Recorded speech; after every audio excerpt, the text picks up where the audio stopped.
ప్రైవేటీకరించే కుట్రగా, మీ భాగస్వామ్యాన్ని తగ్గించే కుట్రగా, మీ ఆత్మస్థైర్యాన్ని దెబ్బతీసే కుట్రగా సింగరేణి కార్మికులు గుర్తించాలని చెప్పి కూడా నేను కోరుతా ఉన్నా.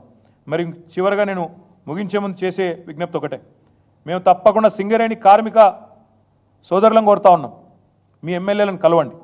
మీరే గెలిపించారు కాంగ్రెస్ ఎమ్మెల్యేని, ఇంటికి పోండి, కలవండి, అడగండి 16.9% ఎందుకు ఇస్తున్నారు, 33% ప్రకటించి అని అడగండి. ముఖ్యమంత్రి గారి దగ్గర పంపండి 13 మంది ఎమ్మెల్యేలని, ఎందుకు మీరు మాట్లాడలేదని అడగండి. భూపాలపల్లి ఎమ్మెల్యే, కొత్తగూడెం ఎమ్మెల్యే, అదేవిధంగా మిగతా చెన్నూరు, బెల్లంపల్లి, మంచిర్యాల, రామగుండం మంత్రిని ప్రాతినిధ్యం వహిస్తున్న మంత్రి గారు అందరూ కూడా తప్పకుండా స్పందించాలని చెప్పి నేను డిమాండ్ చేస్తూ ఉన్నా. తప్పకుండా మీరు అడగాలని చెప్పి కూడా నేను కోరుతా ఉన్నా. ఏఐటీయూసీ కూడా గుర్తింపు సంఘం మీరు మాట్లాడాలా, స్పందించాలా. కూననేని సాంబశివరావు గారు కూడా మాట్లాడాలని కోరుతా ఉన్నా. భారతీయ జనతా పార్టీ ఎవరైతే కుట్రలు చేస్తూ ఉన్నారో వారు కూడా తప్పకుండా మాట్లాడాలి, స్పందించాలని చెప్పి కూడా నేను డిమాండ్ చేస్తూ ఉన్నా. నిజంగా కూడా ఈ ప్రభుత్వం, నేను ఈ చెప్పిన వివరాల్లో, నేను చెప్పిన మాటల్లో ఏమైనా తప్పు ఉంటే ప్రభుత్వం తప్పకుండా స్పందించాలి. నేను కావాలంటే మొత్తం వివరాలు కూడా నేను మీకు ఇస్తాను, ఏమేం జరిగింది, ఎట్ట జరిగింది అనేది కూడా మొత్తం ఇస్తాను, మీరు కూడా చూడండి. తప్పకుండా సింగరేణి కార్మికులకు అందరం కూడా అండగా నిలబడదాం.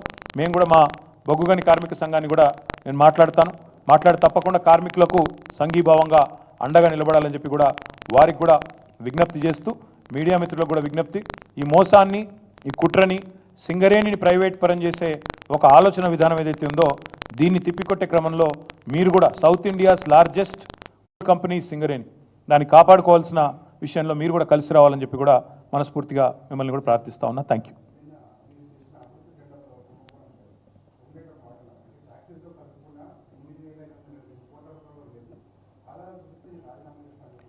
మంత్రి గారు కాదు, ముఖ్యమంత్రి రాజీనామా చేయాలి తొందరలో, నువ్వేం టెన్షన్ పడకు.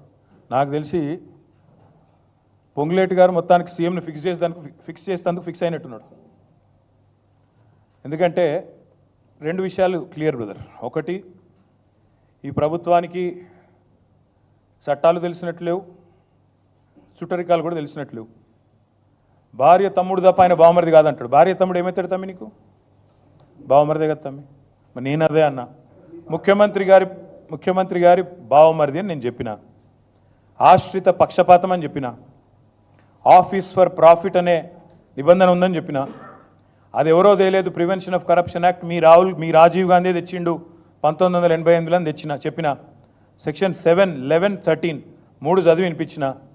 ఇవన్నీ విన్న తర్వాత పొంగులేటి గారు ఆగమేఘాల మీద వచ్చి ప్రెస్ మీట్ పెడితే నాకు అర్థమైంది ఏంటంటే, అర్జెంటుగా ముఖ్యమంత్రి గారిని పదవిలోంచి ఊడబిక్కాలన్న ఎజెండా మంత్రి గారికి ఉన్నట్టున్నది. రూపాయి కరప్షన్ జరిగినా, 8,888 కోట్లు జరిగినా దానికి ఖచ్చితంగా తప్పకుండా చర్య ఉంటుంది. ఆ అవినీతి వ్యతిరేక చట్టం కింద, ప్రివెన్షన్ ఆఫ్ కరప్షన్ యాక్ట్ కింద తప్పకుండా చర్య ఉంటుంది. నిజంగా మంత్రికి చిత్తశుద్ధి ఉంటే, నేను రాజీనామా చేస్తా అని హుంకారాలు చేస్తున్నాను నేను చూసిన. మంత్రి గారు నేను అడుగుతా ఉన్నా, నిజంగా నీకు చిత్తశుద్ధి ఉంటే నువ్వు రా, మీరు నేను ఇద్దరం కలిసి హైకోర్టు సీజే దగ్గర పోదాం, వెంటనే సిట్టింగ్ జడ్జితోని ఎంక్వైరీని అడుగుదాం. సిట్టింగ్ జడ్జి గారు కనుక ఇందులో ఏం జరగలేదు, మొత్తం పెట్టండి ఫైల్స్ ఆయన ముంగట, గతము ఇప్పుడు మొత్తం పెట్టండి, తప్పులేం జరగలేదు అని ఒకవేళ వారు తీర్పునిస్తే, ఆయన రాజీనామా అన్నాడు కదా, రాజీనామా కాదు, నేను రాజకీయ సన్యాసం చేస్తా. ఇంకొక మాట, మా మంత్రి గారికి ఒకవేళ ఏమైనా ఇబ్బంది ఉంది హైకోర్టు సీజీ దగ్గర రావడం అనుకుంటే, ఇద్దరం కలిసి కేంద్రంలో ఉండే సెంట్రల్ విజిలెన్స్ కమిషనర్ ఉంటాడు, ఇద్దరం పోదాం. నెక్స్ట్ వీక్ నేను పోతా, నువ్వు కూడా రా, టైం చెప్పు, డేట్ చెప్పు, ఇద్దరం కలిసిపోదాం, సివిసికి ఇద్దాం. మంత్రి గారికి నేను ముందే చెప్తా ఉన్నా, ఇప్పటికైనా తప్పు సరిదిద్దుకోండి, వెంటనే టెండర్లు రద్దు చేయండి. జరిగింది తప్పు, ముఖ్యమంత్రి కూడా నేను చెప్తా ఉన్నా, జరిగింది తప్పు 100%. ఇది ముమ్మాటికి నీకు తెలుసు, ఇరికిపోయినావు అని తెలుసు. ఆశ్రిత పక్షపాతం లేకుండా, రాగద్వేషాలు లేకుండా నేను నా బంధువులకు, నా కుటుంబానికి సాయం చేయను అని చెప్పి ప్రమాణ స్వీకారం చేసిన ముఖ్యమంత్రి, నీ డిపార్ట్మెంట్లో, నీ కింద ఉండే మున్సిపల్ డిపార్ట్మెంట్లో నీ బావమరిది ఏది 2 కోట్లు లాభం పోయిన సంవత్సరం, అంతకుముందు సంవత్సరం ఆర్జించిన ఒక కంపెనీ, కేవలం 2 crores ప్రాఫిట్ ఉన్న కంపెనీకి 1000 కోట్ల కాంట్రాక్ట్ ఇచ్చి అవినీతి జరగలేదంటే ఎవడన్నా ప్రపంచంలో నమ్ముతాడా? వస్తావా మరి? సివిసి దగ్గరకు వస్తావా? హైకోర్టు సీజే దగ్గరకు వస్తావా? నేను వస్తా, డేట్ చెప్పు, టైం చెప్పు, నువ్వే అపాయింట్మెంట్ తీసుకో. మంత్రి గారికి అంత చిత్తశుద్ధి ఉంటే రా, నేను వస్తా, వాళ్ళ విచారణ మొత్తం ఫైల్స్ పెట్టండి. ఇప్పటికైనా ప్రభుత్వాన్ని నేను డిమాండ్ చేస్తున్నా, సిగ్గు తెచ్చుకోండి, ఇంత బరి తెగింపు మంచిది కాదు. స్వయంగా చెప్తున్నాడు ఆయన. నాకు ఆయన గీతా గారి తమ్ముడు, గీతా గారి తరఫున బంధువు అవుతాడు. బంధువు కాదు, బామ్మర్దే ఆయన. స్వయంగా ముఖ్యమంత్రి చెప్పిండు, కావాలంటే వీడియో ఉంది, ప్లే చేస్తా. రేవంత్ రెడ్డి గారు స్వయంగా చెప్పినారు, మా మామగారు పద్మారెడ్డి గారు, ఆయన తమ్ముడు మనోహర్ రెడ్డి గారు, ఆయన కొడుకు సృజన్ రెడ్డి గారు అని చెప్పిన వీడియో ఉంది. సొంత బామ్మరిదిని పట్టుకొని కాదంటారు ఎవరన్నా, నాకు అర్థం కాదు దీనికోసం. అందుకే నేను అనేది, సివిసియా, సిట్టింగ్ జడ్జా పొంగులేటి గారు రండి, తప్పు జరిగింది, ముమ్మాటికి తేలుస్తాం. ఎందుకంటే ఇప్పుడు మీకు తెలుసు, ఈ ప్రభుత్వానికి ఒక ఫ్యాషన్ అయిపోయింది. కాళేశ్వరం ఒక జడ్జు, ఎలక్ట్రిసిటీ ఇంకో జడ్జు, మరి దీని మీద కూడా వేయండి.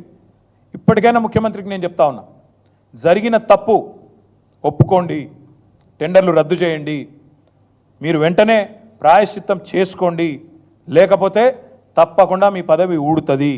ఆఫీస్ ఆఫ్ ప్రాఫిట్ అనే నిబంధన ఇదివరకు అశోక్ చవాన్ ఉద్యోగం పోయింది, మహారాష్ట్ర ముఖ్యమంత్రి యడ్యూరప్ప ఉద్యోగం పోయింది, సోనియా గాంధీ గారు రాజీనామా చేయాల్సి వచ్చింది.